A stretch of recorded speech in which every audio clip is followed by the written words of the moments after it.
He quickly turned the steering wheel to avoid a mouse, but accidentally crashed into the bridge guardrail, leaving half of the car hanging on the edge of danger. Worse still, when he tried to restart the vehicle, the engine wouldn't ignite, and heavy rain began to pour from the sky. In desperation, he unbuckled his seatbelt and prepared to get out of the car, but the tires slipped on the wet ground, causing the entire car to plunge into the sea. As he was about to be submerged by the seawater, his survival instincts drove him to quickly remove his heavy outer clothing and struggle to surface. However, the swift current swept him downstream, and he unfortunately suffered a blow to the head along the way. When he regained consciousness, he had completely lost his memory. Fortunately, an elderly man with white hair passing by found him unconscious on the beach and took him to a nearby town. Due to the unusual quietness of the town, the old man explained that it was still early, and most residents had not yet gotten up. Additionally, there was another important reason. During World War II, the town lost at least 62 vibrant lives. Even though nearly 10 years had passed, the people had not yet emerged from the shadow of war, nor had they recovered from the grief of losing loved ones. As a result, the entire town had lost its former liveliness and vitality. Despite feeling regret, the man had little emotional response.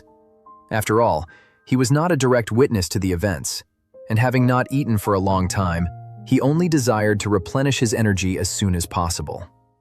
The old man also keenly sensed his hunger and took him to the nearest restaurant. However, while he was dining, the restaurant owner's wife kept looking at him with suspicion and asked if he had ever visited this place. Moreover, after the old man took him to the clinic, the doctor, while confirming that he was physically fine, also stared at him for a long time. Even the police officer who came to investigate the case, upon seeing him for the first time, couldn't help but exclaim that he looked very familiar. Just when the man was at a loss, Harry suddenly appeared, tears in his eyes, embracing him, saying that when he walked out of the restaurant, Harry thought he was hallucinating from missing him too much. But upon closer inspection, he realized he was not mistaken. The man was indeed his son Luke, who had miraculously survived. Although the man was still confused due to his complete amnesia and nowhere to go, he ultimately followed Harry back home. What he did not expect was that after sleeping for a day and a night due to exhaustion, when he opened his eyes again, he was startled to see 3 elderly people staring at him intently, prompting him to quickly tidy his disheveled clothing. Harry did not notice his embarrassment and proceeded to introduce him to the 2 people beside him who had once worked at the theater. During his sleep, Harry had repeatedly considered and decided to reopen the Palace Theater. It turned out that before the outbreak of World War II, Harry and his son operated a small cinema called the Palace Theater together. At that time, the townspeople lived and worked in peace, and their favorite pastime was watching movies, making the cinema very prosperous. Unfortunately, the war destroyed all peace and beauty. Harry's son went missing after enlisting, and the Palace Theater was closed. Now that his son had returned safely and the war had ended 9.5 years ago, Harry hoped to revive the cinema's former glory while comforting the wounded hearts of the townspeople. This move, however, faced opposition from the man, as the Palace Theater is now in a state of disrepair, and any external force could cause it to collapse. Restoring it would require a significant investment of manpower, financial resources, and materials, making it a complete loss from a cost-benefit perspective. However, Harry stated that the significance of the Palace Theater was never about profit from the beginning, but rather about meeting the spiritual needs of the people. Moreover, this was crucial for the man, as he was the one who initially proposed the idea of its construction. The man, who was already suffering from the pain of amnesia, lost control of his emotions after hearing this and claimed to have no relevant perception, even lacking awareness of his own identity. Harry immediately realized that he must help his son recover his past memories, so the two went to the cemetery. This place is the final resting spot for many young souls whose bodies never returned home. One of the cheerful young men was recognized as an outstanding student in life, who resolutely joined the military after the Pearl Harbor incident to defend the country. The day after arriving at the battlefield, the young man's squad was surrounded by German forces, suffering heavy casualties. Unexpectedly, this young man, disregarding his own safety amidst the chaos, moved his severely injured comrades one by one to a safe area, for which the military hospital awarded him a Medal of Honor. Unfortunately, a month later, the young man went missing during a mission, and his body was never found. The name of this young man was Luke. Harry choked up as he finished the introduction, took Luke's Medal of Honor from the box in front of the tombstone, and personally placed it on the man. Although there were still no relevant memories in his mind, the man was already speechless with emotion, as Luke, mentioned by Harry, was undoubtedly a respected hero. After leaving the cemetery, the man remained immersed in a low mood until he encountered the mayor on the way home, at which point he barely managed to show a smile. Then, at the mayor's enthusiastic invitation, the two went to the restaurant where they had their first meal, receiving a warm welcome from the townspeople. However, faced with unfamiliar faces, he only felt awkward and uncomfortable, especially when former friends came up one by one to greet him, and he recognized none of them. Moreover, when he finally mustered the courage to extend his hand to a friend, he discovered that the other person had lost an arm. It turned out that Bob and Luke enlisted on the same day. Although he was fortunate to survive, he lost his right arm forever and could only rely on a metal hook on his arm to perform basic daily activities. The man felt even more helpless, believing he had touched someone else's pain. Fortunately, the mayor timely intervened, publicly announcing that a grand welcome banquet would be held for the returning Luke on Saturday night. As everyone cheered excitedly, the appearance of Adele brought the entire venue into silence. Adele and Luke grew up together, being the envy of everyone as childhood sweethearts. They originally planned to marry after graduating from college, but fate had other plans. After Luke went missing, Adele left the small town to study in the big city to fulfill their dreams and escape the pain, only returning during holidays. At first, she thought that this return would be like the past 9 years, where she could only remember Luke at the cemetery. However, as soon as she got off the train, she learned from her father about Luke's survival, so she hurried to the restaurant without even going home. Although the man did not know Adele, he had seen her photo and was deeply impressed, so when Adele appeared, he immediately recognized her. The two then left the restaurant, avoiding the crowd, and headed to the town hall together. This visit was not for official business. They did not even enter through the front door, but instead climbed in through a window into the basement. This place not only housed the monument given by President Roosevelt, engraved with the names of all the martyrs from the town, but it was also Luke and Adele's secret base. The man still had no memory, and although Adele felt a bit disappointed, she had firmly believed that her position in Luke's heart would surely awaken some of his memories. She did not let it discourage her. For a period of time afterward, she accompanied the man daily to revisit their old dating spots, patiently recounting their past moments together. One day, they climbed the lookout tower with a wide view and enjoyed the sunset together. The scene before them was extremely romantic, and with her lost love by her side, the excited Adele suddenly experienced a relapse of an old ailment and began to hiccup.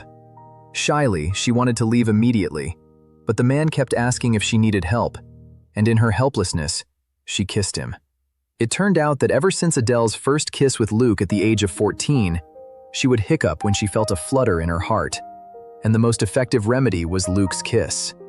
Although she was unsure if the man before her was the real Luke, after a few days together, she was certain that she had fallen in love with him. The man was also smitten with Adele at first sight, and the two fell in love. Before long, it was time for the Saturday welcome banquet. The man, dressed in formal attire, had planned to enter hand in hand with Adele, who was wearing a red evening gown. However, as soon as they stepped out, the enthusiastic townspeople lifted him to the center of the stage. Adele followed closely behind, and the two began to dance slowly amidst the melodious music and surrounded by the crowd. Seeing the happy couple, Harry felt greatly relieved, but Adele's father was worried.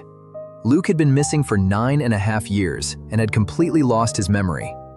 Where had Luke been all this time? Did he have a new job, a new life, or even a new family? If that were the case, what choice would Luke make when he regained his memory? Harry's smile suddenly froze. He had never thought about this issue and could not provide a satisfactory answer. Just as he was at a loss, the music suddenly stopped, and the mayor took the stage, solemnly stating that the people had made great sacrifices for the country, but had never complained or backed down. Perhaps because of this, heaven showed mercy, allowing Luke to return with all the lost souls to nourish the parched hearts of the people. After finishing his speech, he invited the town's most senior music teacher to come on stage to perform, but the teacher insisted that the man come up, praising his piano playing as heavenly. At first, the man was very flustered and refused to go on stage because he completely did not remember having the ability to play the piano. But he could not refuse their enthusiasm and had to reluctantly try. At first, when he pressed the keys, the crowd showed difficult expressions, but only Adele smiled slightly. As the man's fingertips danced across the piano keys, he gradually found the rhythm. Although he had not yet reached the professional standards of his teacher, he miraculously stirred the emotions of the entire audience, who couldn't help but dance to the beat, and the banquet ended on a joyful note. The man's relationship with Adele also progressed further. However, after they kissed goodbye, the man encountered Bob on the street. He intended to greet him, but was met with an unfriendly warning from Bob. Bob stated that he had never liked Luke, who always angered him for no reason. But he knew Luke very well, and the man before him was certainly not Luke. The townspeople had endured too much pain, so it would be best for the man not to be discovered engaging in any suspicious behavior. Otherwise, Bob would not let it go easily.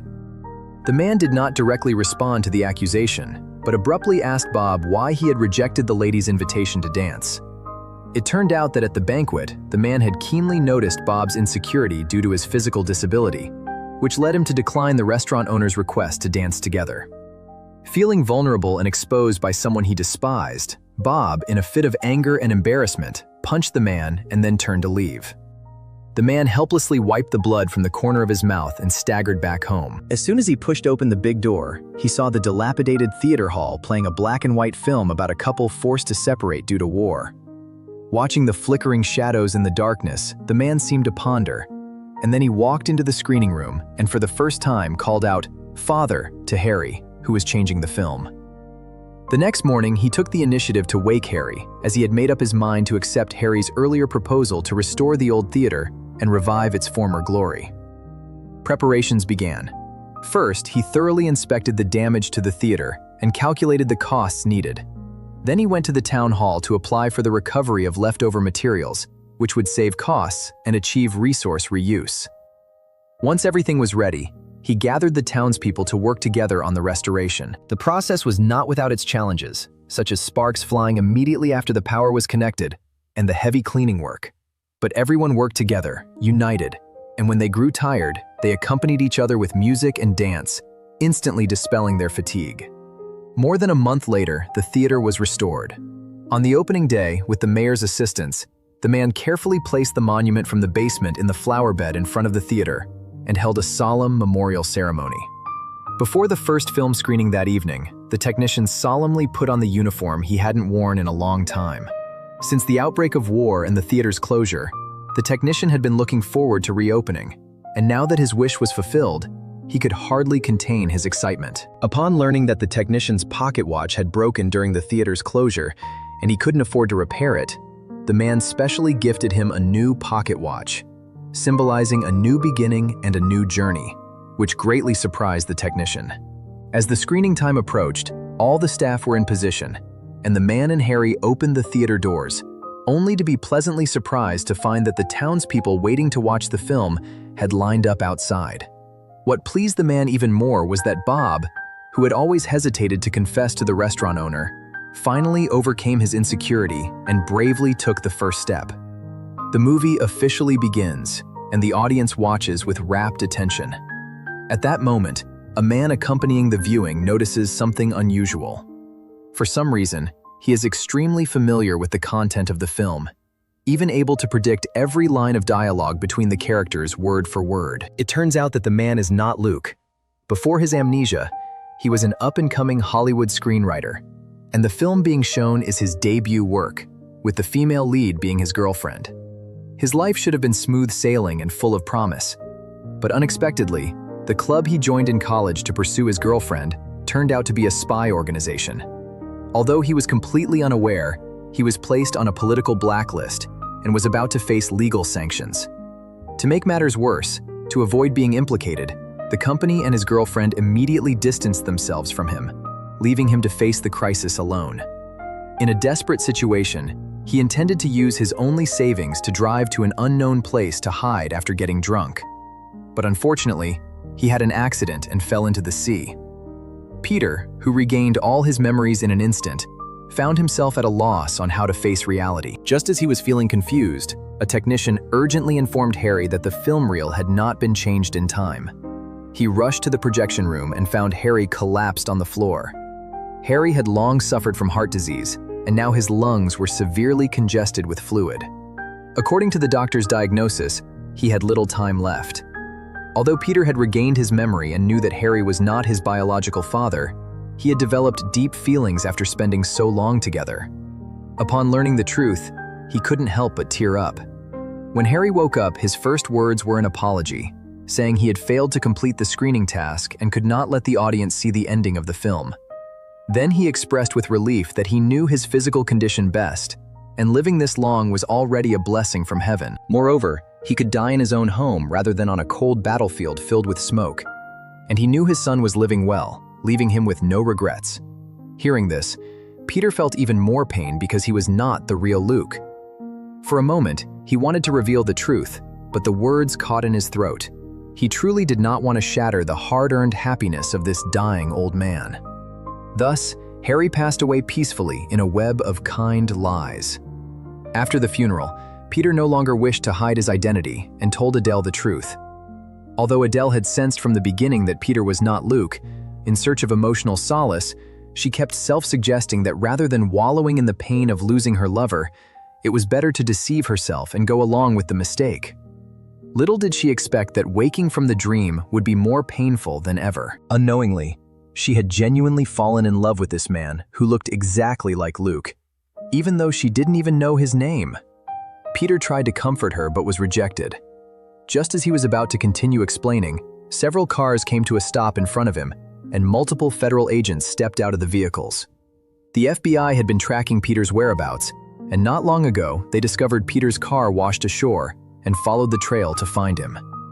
Peter's identity was exposed on the spot, viewed as a spy by the townsfolk, leading to his alienation and disdain, and the cinema he managed went from bustling to deserted.